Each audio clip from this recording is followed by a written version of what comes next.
Europe 1 Soir. 19h, 21h, Pierre de Villeneuve. Avec les chroniqueurs du soir, bonsoir à Gilles Boutin, bonsoir, chef Pierre. des informations au Figaro. Bonsoir Gabriel Cluzel. Bonsoir Pierre. Je manque d'être galant. J'aurais dû commencer par vous, éditorialiste, rédactrice en chef du site Boulevard Voltaire. Un an après les massacres du 7 octobre dont il a été question toute la journée sur Europe 1, soirée spéciale d'ailleurs sur CNews également sur ces massacres du 7 octobre. 97 otages sont toujours aux mains du Hamas. Bonsoir Olivier Jaoui. Bonsoir. Vous êtes, vous, le cousin de Ofer Calderon. Ofer Calderon, il est l'un des 2 otages franco-israéliens qui sont toujours aux mains du Hamas.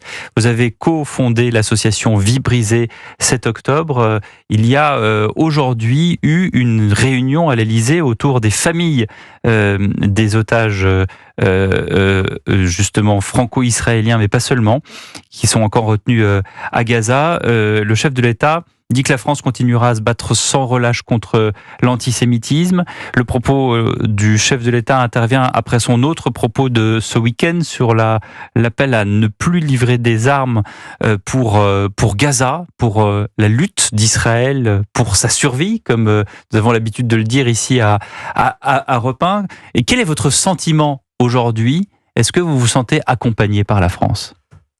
La question est compliquée, de la manière dont vous la posez, et je comprends la façon dont vous la posez. Je n'étais pas cet après-midi, ont été invitées les familles israéliennes. Vous le regrettez? Non, pas particulièrement. On avait été invités à l'hommage le 7 février. On avait pu passer une demi-heure avec Emmanuel Macron, Brigitte Macron, Stéphane Séjourné, avec 10 personnes représentant les 4 familles d'otages français, puisqu'à l'époque ils étaient 4, puisque 2 ont été assassinés entre-temps, Orion Hernandez-Radou et Eyal Toledano. Non, je le regrette pas. Je ne sais pas ce qui en serait vraiment sorti. J'y serais allé volontiers si j'avais été invité, que ce soit clair. Ils sont allés, le frère d'Ofer Calderon et son épouse. Alors, Ofer est le mari de ma cousine, mais effectivement, nous sommes proches pour ce côté-là. Je sais que pour les Israéliens, ça compte beaucoup. D'être reçu par le président, ça a de l'importance, et je pense que ça en a. Il faut rappeler quand même que la France est le seul pays qui a organisé un hommage pour ces binationaux assassinés le 7 octobre. Après, la déclaration sur les ventes d'armes, l'embargo, la France n'en vend pas. Non, mais c'était un appel aux États-Unis. Très malvenue. C'était un appel aux États-Unis. Mais si c'était une façon de dire, vous les Américains qui livrez des armes, il faut être cohérent, puisque si on appelle à un cessez-le-feu, c'est ce qu'a voulu Biden, vous pouvez pas non plus offrir. Oui, vous avez raison, mais vous me posez effectivement la question à moi en tant que Français d'une part et en tant que... C'est pas un piège. Non, justement, je suis d'accord. J'entends tout à fait ce que vous voulez dire, je le prends tout à fait. La communauté juive a été extrêmement choquée par ces propos. Je le prends positivement, effectivement, ces propos le 5 octobre, juste après ou même pendant les fêtes de Rosh Hashanah juive et l'approche du 7 octobre qui, pour on va dire la communauté juive avec des guillemets, mais en tout cas pour les juifs du monde entier, puis j'espère pour tous les gens qui ont été révulsés par ce massacre, l'approche de cette date du 7 octobre, elle est difficile.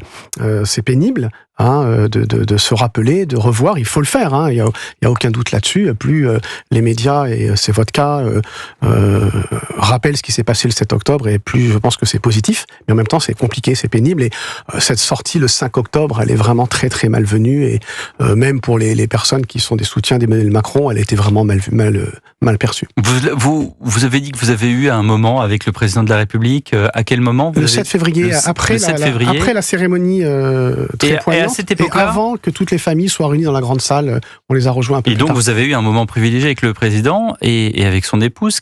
Quel sentiment avez-vous c'est une question assez difficile, mais sur quelle ligne pensez-vous qu'il est aujourd'hui? Je vous pose cette question puisque on a du mal à savoir. Il y a eu effectivement ces propos qui ont été très commentés pendant le week-end. On a reçu tout à l'heure Louis Osalter, qui avait qui a fait un papier dans le Figaro ce matin sur les coulisses d'une guerre des lignes à l'Elysée entre des conseillers qui sont plutôt proches des pays arabes et d'autres qui sont proches d'Israël. Est-ce que vous en l'ayant vu, mais non, mais c'est important puisque vous avez eu la chance de discuter avec lui. Je vais vous répondre ce que j'ai perçu, ce que mes cousines ont perçu quand elles l'ont rencontré à Tel Aviv, donc Hadas Calderon, la femme de Ofer et qui a perdu sa mère, Carmela, qui a été brûlée, je le rappelle, mitraillée puis brûlée à Niros, Galit, la sœur de Hadas, qui a perdu sa mère, puisque c'est sa sœur, et sa fille de 12 ans, qui a également été mitraillée et brûlée. Ils ont brûlé les corps après les avoir tués. Dire à quel point la haine de ces gens-là a été visible ce jour-là. Et elles l'ont dit, Hadas l'a encore dit hier ou avant-hier dans une interview, et moi je l'ai perçu aussi, c'est, je pense, une vraie sincérité, un attachement. Il connaissait les gens, les âges, les vies, les anecdotes, et je pense que officieusement il y a dû y avoir des contacts encore entre le président et ma famille en Israël, pas avec nous parce que c'est vraiment les familles en Israël qui est le plus touchée. Je crois qu'il y a une forme de sincérité humaine. D'ailleurs, Hadas le dit, elle l'a dit, son cœur pense à nous. Après, c'est le président. Le en même temps est difficile à décrypter. Je pense que c'est plutôt votre métier à tous les trois plutôt que le mien. Je ne sais pas où il est. Après, on peut regretter, ma famille regrette que sur les chaînes de télé, on trouve pas les photos des otages. C'est quand même 2 otages français. 44 morts aussi, c'est énorme. Je pense que c'est le plus grand massacre de Français. Quand vous voyez la une du la monde, une du monde, non, ça c'est vraiment pas sympa de me la montrer. Gaza écrasé par un an de guerre et de chaos. Oui, pas un mot sur le 7 octobre. Le jour du 7 octobre, ça paraît, le monde paraît l'après-midi dans les grandes villes de France. Donc aujourd'hui, le 7 octobre, c'est tout à fait sidérant. Ils ont fait un numéro spécial hier. Celui du samedi se vend beaucoup moins visible. Je suis tout à fait sidéré. Là, le président Macron n'y est pour rien, mais il est sur le en même temps, et le en même temps finit par fâcher tout le monde, je pense. Gilles Boutin du Figaro. La nature des crimes commis le 7 octobre ne souffre aucune ambiguïté en Israël. C'est-à-dire que là-bas, les faits sont connus et reconnus pour ce qu'ils sont. En revanche, en France, il y a une ambiguïté qui est omniprésente et qu'on est souvent amené à commenter.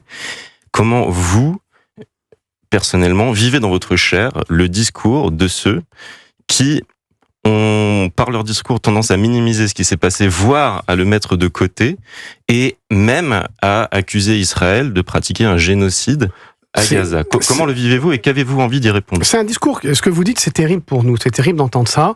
Dès le 8 octobre, il y a une sociologue israélienne, très à gauche d'ailleurs, qui a écrit, Eva Illouz, qui a écrit un essai tout récemment, qui s'appelle Le 8 octobre. Et pourtant, on peut pas soupçonner Eva Illouz d'être pro-Netanyahou, pro-Likoud en Israël. Et on l'a vu, nous, tout de suite, dès le 8, dès le 9, d'abord déjà, c'est d'abord la jubilation des terroristes eux-mêmes, les films qu'ils ont montrés, la joie qu'ils ont représentée. Très rapidement, le NPA, les indigènes, et très rapidement après LFI, qui parlait de résistance. Et puis, comme souvent sur ce genre d'événement, on a vu la même chose avec le 11 septembre, c'est minoré, c'est nié. J'ai même lu qu'en définitive, la plupart des morts étaient dus à des tirs amis. De Tzal. En l'occurrence, Tzal n'était pas là, donc on peut vraiment pas l'accuser à ce moment-là d'avoir tué qui que ce soit. Et c'est, je pense, le pire, un des pires éléments, c'est justifié, c'est expliqué. Alors, rien ne justifie des massacres de ce type, des gens qui ont été, je rappelle, et vous avez raison de le rappeler, le 7 octobre, c'est pas un simple massacre, c'est un massacre systématique, à l'unité, 1 à 1, 1200 personnes qui ont été assassinées, brûlées, et pour certaines violées, méticuleusement concertées, filmées, concertées, organisées. Je viens de lire encore. On est en plein dedans et vous avez raison, c'est une période difficile. On a eu le témoignage des guetteuses notamment, qui ont vu les terroristes du Hamas s'entraîner devant leur base militaire de l'autre côté du mur à Gaza. Donc elles ont vu, juste parce que le temps nous manque et je sais que vous devez partir, juste en quelques mots. Est-ce que vous avez encore... Quel est le degré aujourd'hui de votre espoir, Olivier Jaoui? Hadas, la femme d'Ofer, elle dit on doit garder l'espoir. Elle le dit, elle le répète, elle n'a pas d'autre choix. Erez, son fils, qui a été otage pendant 52 jours, 52 nuits, qui raconte qu'il a vu sa nounou se faire violer à Niroz, qui a vu des cadavres sur le chemin, qui est revenu de... Il avait quel âge ? 12 ans. Et là, il va avoir 13 ans dans un mois. Dans un mois, c'est la bar mitzvah. C'est la communion israélite. Donc, il espère le retour de son père. Et Hadas dit, il faut garder l'espoir. Et je pense... Et vous ? Oui, moi je suis obligé parce qu'elle le garde. Et je pense que une des caractéristiques du peuple juif, qui a quand même pas mal morflé depuis quelques siècles, voire millénaires, c'est de garder l'espoir et de garder la mémoire. Donc c'est aussi pour ça que je viens aujourd'hui. Je vous remercie de m'avoir invité. Je garde espoir et il faut également entretenir la mémoire de ce qui s'est passé. Merci beaucoup Olivier Jaoui de votre témoignage ce soir sur Europe 1. Je vous signale que Sonia Mabrouk demain pour la grande interview recevra Marion Maréchal qui vient de créer son nouveau parti. Et nous on se retrouve avec les chroniqueurs dans un instant sur Europe 1.